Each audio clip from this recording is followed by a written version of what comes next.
Good morning students. Chapter third में हमारा जो नेक्स्ट टॉपिक है वो है फिज़िकल असेसमेंट। उससे पिछले वीडियो में हमने चैप्टर थर्ड का एक टॉपिक किया था बेसिक एलिमेंट्स इन असेसमेंट, यानी मूल्यांकन के आवश्यक तत्व। और अब हम लेंगे दैहिक मूल्यांकन या फिज़िकल असेसमेंट। तो बच्चों, ये मूल्यांकन क्या चीज़ है? क्लिनिकल असेसमेंट या नैदानिक मूल्यांकन नैदानिक मनोवैज्ञानिकों एवं मनोचिकित्सकों द्वारा किया जाने वाली एक ऐसी प्रविधि है जिसमें व्यक्तियों के बारे में तरह तरह की महत्वपूर्ण सूचनाएं एकत्रित करके एक विशेष निर्णय लिया जाता है। और इसमें नैदानिक मूल्यांकन में मूल्यांकनकर्ता व्यक्ति के बारे में कुछ सूचना एकत्रित करता है।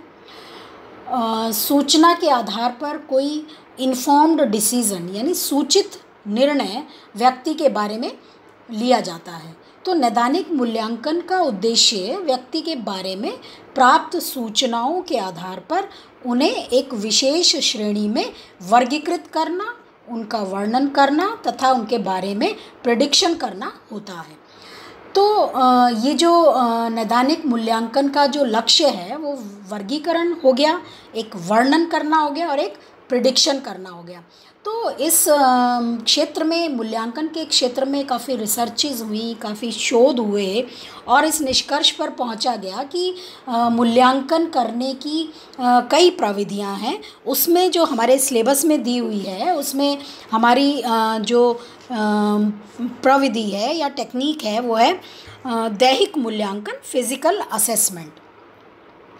तो जो मनोदैहिक मूल्यांकन है, बहुत सारे अध्ययनों से ये स्पष्ट हुआ है कि कुछ मनोवैज्ञानिक अवस्थाएं जैसे चिंता, डर या तनाव का जो कारण है वो फिजियोलॉजिकल या दैहिक विकृतियां होती हैं और कुछ तो ऐसी होती हैं जो दैहिक लक्षणों के रूप में दिखाई पड़ती हैं या प्रतिबिंबित होती हैं।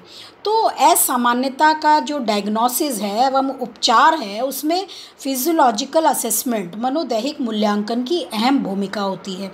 और मनोदैहिक मूल्यांकन एक ऐसी प्रविधि है, मूल्यांकन करने की एक ऐसी प्रविधि है जिसमें मनोवैज्ञानिक विकृतियों के दैहिक कारणों, उनकी तीव्रता के बारे में पता लगाते हैं। और कुछ मनोविकृतियों का उपचार तो इस तरह के मनोदैहिक मूल्यांकन के द्वारा ही श्रेष्ठ माना जाता है। जैसे मान लीजिए तनाव है या सिर दर्द है तो उसमें चेहरे की मांसपेशियों में जो कॉन्ट्रैक्शन होता है, जो सिकुड़न होती है, वो जैसे इसका एक एग्जाम्पल है। उसके आधार पर भी हम फिजियोलॉजिकल असेसमेंट करते हैं।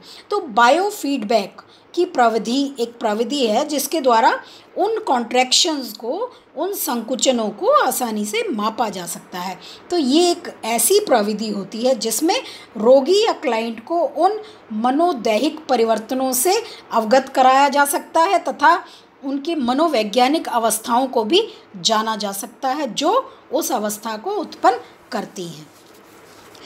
तो बुडजिंस्की तथा उनके जो सहयोगी थे उन्होंने अध्ययन किया था 1973 में और उनके अनुसार तनाव या सिरदर्द में चेहरे की मांसपेशियों में होने वाले जो कॉन्ट्रैक्शंस हैं उनको इलेक्ट्रोमायोग्राफ, जिसको हम ईएमजी, बच्चों आपने सुना होगा ईएमजी टेस्ट, तो इलेक्ट्रोमायोग्राफ के द्वारा सीधे हम माप सकते हैं और फिर उसे क्लाइंट को बता सकते हैं। जैसे जैसे क्लाइंट जो है वो रिलैक्सेशन का उसको जब हम प्रशिक्षण देते हैं तो वह इसका प्रभाव ईएमजी पर देखता है। ठीक है, जो मूल्यांकन करता है उसका प्रभाव ईएमजी पर, इलेक्ट्रोमायोग्राफ पर देखता है तथा वह मांसपेशियों में के तनाव या सिरदर्द को धीरे धीरे उन टेक्निक्स से दूर कर सकता है जिन्हें वह पहले सीखा हुआ होता है। तो मनोदैहिक मूल्यांकन का जो सबसे बड़ा लाभ है वो ये है कि इसमें मनोवैज्ञानिक अवस्थाओं का संबंध दैहिक अवस्थाओं से जोड़कर एबनॉर्मेलिटी को समझने की कोशिश की जाती है। यानी कि कारण तो मनोवैज्ञानिक है लेकिन उसके लक्षण जो हैं वो फिजिकली दिखाई देने लगते हैं।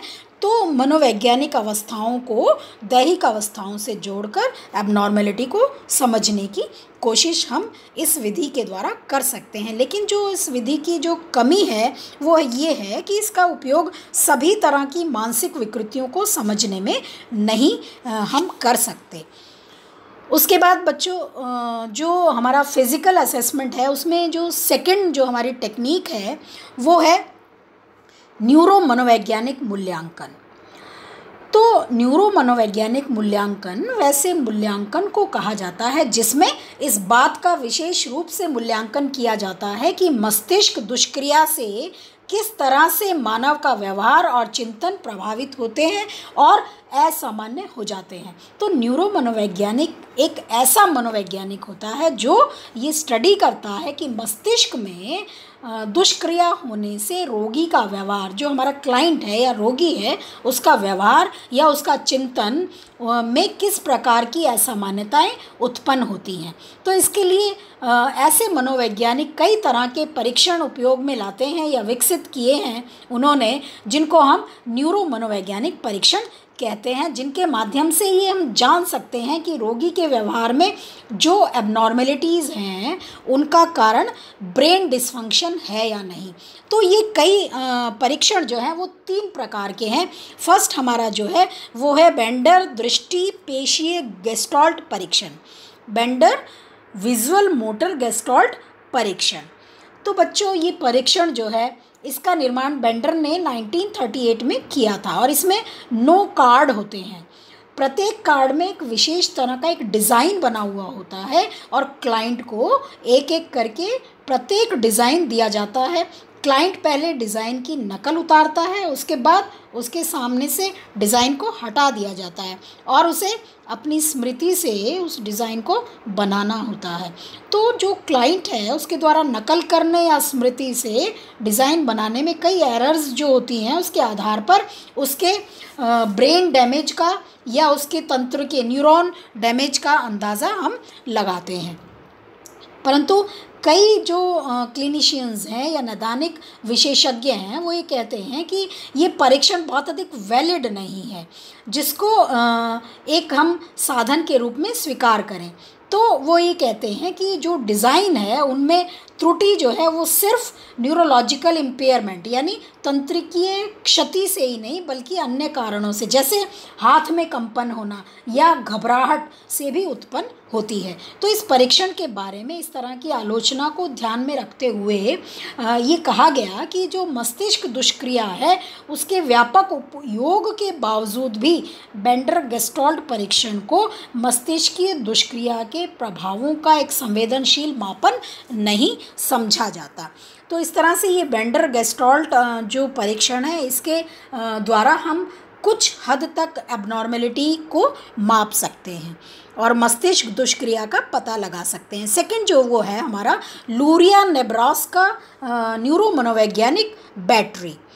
तो बैटरी इसका निर्माण, इस बैटरी का रूसी मनोवैज्ञानिक लूरिया, अलेक्जेंडर लूरिया थे, उन्होंने किया था और इस बैटरी में 269 पद हैं जिनके माध्यम से क्लाइंट के मनोवैज्ञानिक कार्यों के बारे में अनुमान लगाया जाता है। इसमें क्लाइंट के स्पर्श, गति, जो उनकी स्किल्स हैं या जो वर्बल स्किल्स हैं या उनकी तीक्ष्ण और जटिल पेशीय जो कोऑर्डिनेशन है या उनका जो राइटिंग है या उनकी स्पीच है या उनके जो है अंक गणितीय स्किल्स हैं, बौद्धिक एवं स्मृति प्रक्रियाएं हैं, उनके बारे में सूचनाएं प्राप्त की जाती हैं और इसको करने में करीब 2.5 घंटे का समय लगता है।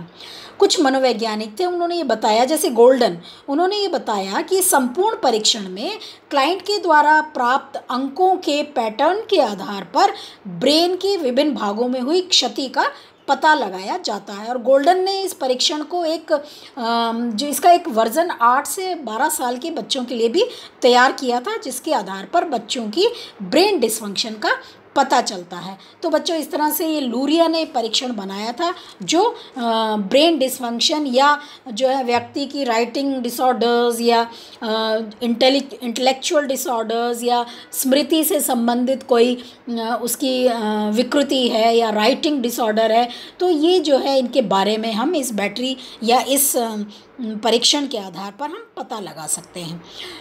थर्ड हमारा जो है वो है हॉलस्टीड रिटॉन न्यूरो मनोवैज्ञानिक मूल्यांकन या बैटरी हम इसलिए कहते हैं क्योंकि इसमें कई उप परीक्षण हमारे शामिल होते हैं। तो नैदानिक मूल्यांकन जो है वो सिर्फ यही नहीं, हम उससे यही नहीं पता लगाते कि क्लाइंट जो है तंत्रिकीय रूप से क्षतिग्रस्त है कि नहीं, बल्कि ये भी हम जानते हैं कि ऐसे क्षति का जो स्वरूप है वो कैसा है और वो क्षति मस्तिष्क के किस पार्ट में या कहाँ पर स्थित है। तो हॉल्स्टीन रिटर्न बैटरी इन उद्देश्यों को पूरा करने की कोशिश करती है। इस परीक्षण का उपयोग 15 साल या उससे ऊपर के रोगियों पर किया जाता, परंतु इसके 2 अन्य वर्जन भी विकसित किए गए, जिनमें से एक का उपयोग 9 साल से 14 साल के बच्चों के लिए तथा दूसरे का उपयोग 5 से 8 साल के बच्चों के लिए किया जाता है। तो चूँकि हम इसको बैटरी कहते हैं इसलिए इसमें 12 परीक्षण उन्होंने शामिल किए हैं और एडल्ट के ऊपर इसको किया गया, एडल्ट फॉर्म इसको कहा गया। जैसे पहला जो है उप परीक्षण वो है MMPI। तो बच्चों हमने MMPI को व्यक्तित्व में पढ़ा था फर्स्ट ईयर में। दूसरा है वैशलर एडल्ट इंटेलिजेंस स्केल का रिवीजन, वो भी हम बुद्धि के चैप्टर में पढ़े थे फर्स्ट ईयर में। फिर है कैटेगरीज टेस्ट, ये भी इंटेलिजेंस का है। उसके बाद है टेक्चुअल परफॉर्मेंस टेस्ट या स्पर्श क्रियात्मक परीक्षण, लय परीक्षण, संभाषण आवाज़ परीक्षण या फिंगर टैपिंग टेस्ट, अंगुली निष्कास परीक्षण। फिर है ट्रेल मेकिंग टेस्ट या खोज निर्माण परीक्षण। नेक्स्ट है पकड़ की शक्ति परीक्षण। उसके बाद है संवेदी प्रत्यक्षात्मक परीक्षण और फिर है स्पर्श प्रत्यक्षण परीक्षण। उसके बाद है हमारा एफेजिया स्क्रीनिंग टेस्ट या बायाघात परख परीक्षण। तो बच्चों ये 12 उनके बैटरी में उप परीक्षण हैं जो एबनॉर्मेलिटीज़ के बारे में, जिनके आधार पर हम जानकारी प्राप्त कर सकते हैं। तो ये जो हॉल्स्टीन रिटर्न परीक्षण है इसको करने में लगभग 6 घंटे का समय लगता है और सभी परीक्षणों के प्राप्तांकों का हम तुलनात्मक अध्ययन करके और रोगी की मस्तिष्कीय क्षति का अनुमान लगाते हैं और साथ ही साथ इस बात का भी पता लगाते हैं कि मस्तिष्क के किस क्षेत्र में सबसे अधिक क्षति हुई है। और इस दूसरे कार्य में पकड़ की शक्ति परीक्षण की अहम भूमिका होती है। पहले कार्य के लिए कई तरह के डिटर्मिनेशन इंडेक्स या क्षति सूचकांक ज्ञात किए जाते हैं। फिर भी हम ये कहेंगे बच्चों कि ये परीक्षण जो है काफ़ी लोकप्रिय है, परंतु इसको करने में बहुत अधिक समय लगता है, इसलिए इसकी उपयोगिता थोड़ी कम है। तो बच्चों इस तरह से जो है फिज़िकल असेसमेंट जो है उसमें हमने ये अभी 2 मनोदैहिक मूल्यांकन और न्यूरो मनोवैज्ञानिक मूल्यांकन 2 टेक्निक्स हमने पढ़ी हैं फिज़िकल असेसमेंट की। इसके बाद जो नेक्स्ट टेक्निक है वो हम नेक्स्ट वीडियो में करेंगे। तो बच्चों मैं ये बता दूंगा आपको कि इसका जो डिटेल मैटर है वो मैं आपको PDF फॉर्म में व्हाट्सएप ग्रुप पर शेयर करूँगी। Thank you.